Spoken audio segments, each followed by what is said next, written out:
I think, do whatever you can to keep your feet on the ground. Don't read your notices.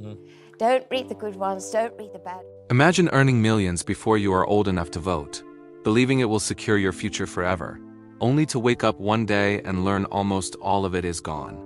That was the shocking reality for Hayley Mills, once Disney's brightest child star, a girl who carried entire films on her shoulders and yet walked away with almost nothing. Her story is not just about fame, it is about innocence lost, pressure hidden behind smiles, and a quiet strength that Hollywood never fully understood. Hayley Mills was born in London in 1946, in a Britain still recovering from war.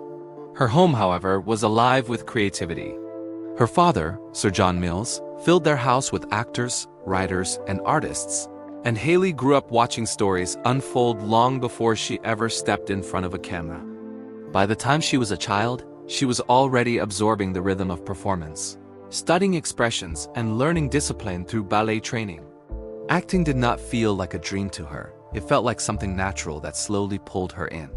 Her breakthrough came at just 12 years old when director J. Lee Thompson cast her in Tiger Bay. With no formal acting lessons, Hayley delivered raw emotion that stunned audiences. She improvised tears, reacted instinctively, and carried heavy themes with a maturity far beyond her age. The film became a hit, and suddenly Walt Disney noticed her.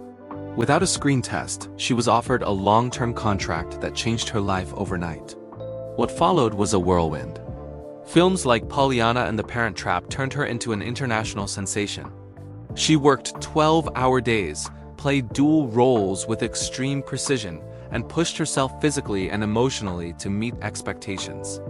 Awards followed, including a Special Academy Award, but so did Control. Disney shaped her image, dictated her appearance, and limited her freedom to choose roles. Behind the cheerful performances, Hayley felt trapped, watched, and increasingly anxious. At the height of her fame, she experienced panic attacks and began struggling with her sense of self. As she grew older, the roles became darker and more demanding. She fought to prove she was more than a Disney child, taking on psychologically complex characters. Yet the pressure never eased. By her early 20s, she believed a massive trust fund built from years of work was waiting for her. Instead, she learned that nearly all of it had been taken through taxes and legal decisions. The shock was devastating. In a single moment, the reward for her childhood labor vanished. The loss cut deep and shaped the years that followed. Hayley battled bulimia in silence, dealt with painful relationships, and carried emotional scars that fame had masked for decades. Still, she refused to disappear. She rebuilt herself through theater, television, and later roles that allowed her honesty to shine. Performances in series and films later in life revealed a woman who had lived, suffered, and grown stronger. In 2021, her memoir finally told the truth behind the fairy tale. She spoke openly about control, body image, lost money, and hidden pain. Readers expected nostalgia but found courage instead.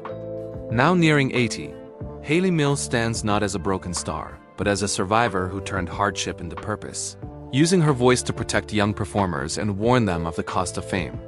If stories like this matter to you, subscribe to Hollywood Bulletin and press the bell icon, so you never miss another deep dive into the real lives behind the spotlight.